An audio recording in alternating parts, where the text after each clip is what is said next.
Hello and welcome to Sovereign RPG. I am Sovereign and today we're going to go through the ultimate guide for all of your DPS needs to be able to kill stuff quicker, get more XP, and get the most out of your character. So the first and most important thing you're probably going to be looking at is your actual weapon and upgrading the enchants on the weapon. Now I've been super unlucky for bloody ages and haven't been able to get to that plus 10 or above. It just, every time I get enough protectants to upgrade, it just doesn't get to that 10. It's starting to piss me off a little bit, but this is probably one of the best ways to get your DPS up with your physical attack on your weapon, your magic attack, having the most amount of modifier when it comes to actually applying how much DPS you do. And all you basically need to do is just stick either your standard weapon upgrades or your blessed weapon upgrades and use protectants. Make sure you're using protectants because you could spend hundreds and hundreds of dollars if you wanted to and to upgrade your weapons without waiting until you get the protectants that you want. And it will just go up, down, up, down, up, down, bounce back and forth. It'll go down 7 times and you'll have one left and it'll go up only 1 point and you're actually down. So make sure you're using protectants when you are doing this. Another way to actually raise significant amounts of physical attack is to actually upgrade the weapon that you're using. And this will actually use your whetstones and your orange lunariums with a decent amount of gold cost. So it's not something you want to do all the time, but at least there isn't a chance that it doesn't upgrade. It will upgrade when you get those whetstones. The next way to get the most out of the DPS is to actually have abilities on your weapon that actually raise your DPS. Now, attack speed is a great one. Crit damage is another great one. Physical attack percentage, but you can also have physical attack 30 to 100, magic attack 30 to 100.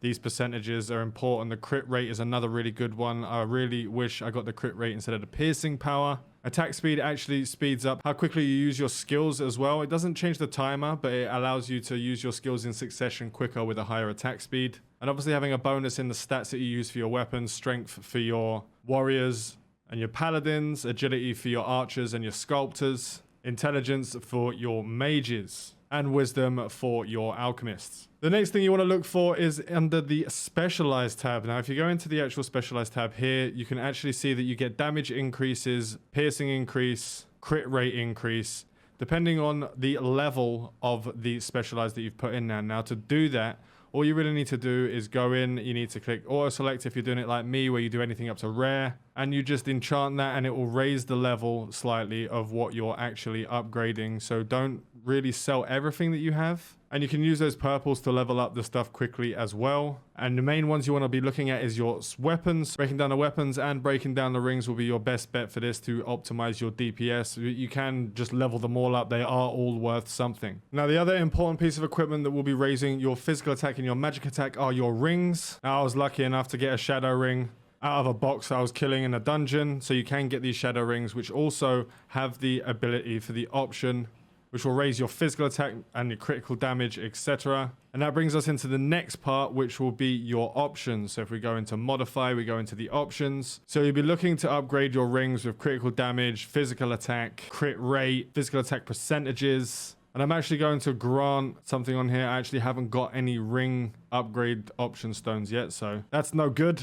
But once I do, I will be putting that ring into here and we will do the option grantables. And actually transmute out of physical attack and magic attack. So if we transmute out of that, we've got the physical attack and physical defense. See if we can get something better. Magical attack and physical attack and wisdom. Damage increase 6% and physical attack 12. Now that couldn't get any better for what we want to use it for. That actually is going to be upping a lot of the damage because this goes based off of your full damage that you're applying and it will add 6% on top of that full amount of bonuses after everything else.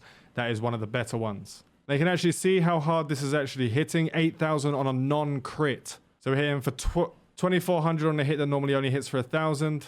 8,000 on a non-crit there. 7.6k on a crit that's normally about 2k damage. 12k on that crit of that one. So you can see that just having that +6 on there, I added about 3 to 4,000 on my critical damage when I do get those critical. That'll be speeding up the time that you'll be killing monsters, therefore increasing your XP. Now, the next thing you want to look at is your sculpture. Now, the sculpture can have things like attack speed, and then the Moonlight ones are mainly your more defensive ones. And I haven't got any Starlight ones quite yet. I haven't got a high enough level sculptures. I haven't done too much into the sculptures, but I will be going and doing those very soon. I will be doing a guide on the whole sculpture system as soon as I get that all sorted and down. I get the most amount of information for you possible. And you can actually level up these by putting it into the actual growth system, and then you add 10 pieces and it levels up the XP, so your attack percentage will go up higher level you are. You're obviously going to want the highest tier of gear in here, so you're going to be wanting your legendary to be able to get the best amount out of it. You can also enchant these using enchant materials, which I don't currently have. And fusion, you can fuse all of the to make different kinds of ones, so it's a bit more RNG in there. They will sometimes upgrade, they won't always upgrade, which I forgot to mention in the actual options guide that I made previously. Now, another way to up your DPS when it comes randomly that people don't really notice that you can actually do when you're actually doing your collections. If you go into here and you click filter, you can actually see which ones you want. So we can look up and see that we need to collect these pieces and they'll give you +3 attack. Collect these pieces +5. Collect these pieces +3. You go into the chapter 2 and having all 3 of these will give you your attack percentages, and then you'll have your physical attack ones, which you'll have inside of the buddy system, +10 and +12. You can filter that out. And if you want damage increases, you can actually go in here and see that there'll be 0.6% damage increase. Now, the damage increase itself is probably the biggest modifier to your DPS, but you obviously have to have a pretty decent damage to begin with for that actual bonus percentage to be applied massively on top of the damage you already do. I added about 4,000 damage with a 6% damage increase. Now, if we actually go into the buffs as well, another way of doing it is actually using your tree and bird sculpture. Having these sculptures placed down around your house, physical attack +55, strength +2. I wish it wasn't strength, but we do what we can do. The superb deer sculpture is magic attack, which we don't really need on this character. And the fox sculpture is like HP and a bit of defense on there. But if you look at the sculpture sets, so these ones is what you put inside of the actual display case. If you get a group, the right group, and put them in that display case, it does actually give you a bonus. I'm currently using the XP acquired one. I haven't got high level stuff in there yet. As I said, I haven't fully worked on the sculptures, but I will be doing that in the future. Now, last but not least, another way to get quite a lot of damage is with attack percentage when you're eating your food.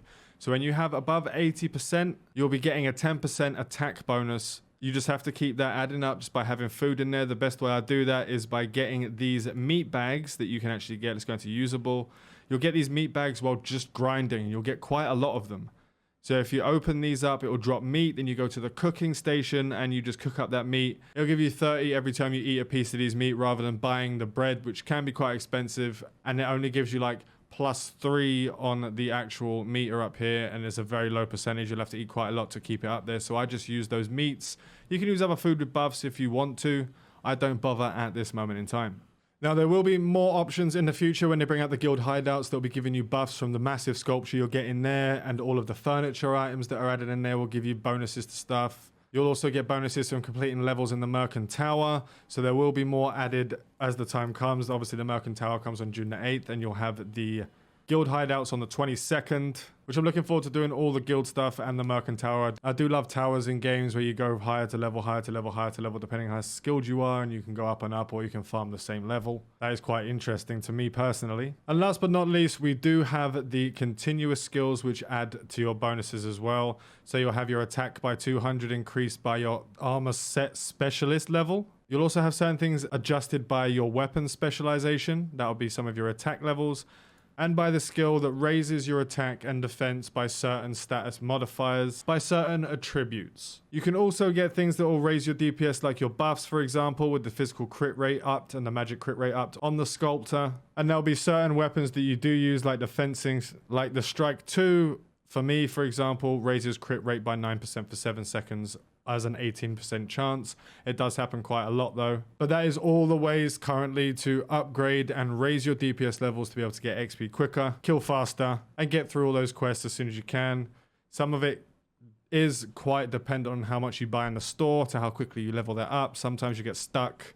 Like I just hit a 25k crit on that person there. So the DPS is very high at the moment, especially for the area that I'm in. I need to move on very soon. I wanted to get to about 150 here before I moved on to the area. I hope you were able to find this guide useful. Please make sure to like and subscribe if you did enjoy the video, for all of your Moonlight Sculptor content. There will be guides every day. Sorry about yesterday.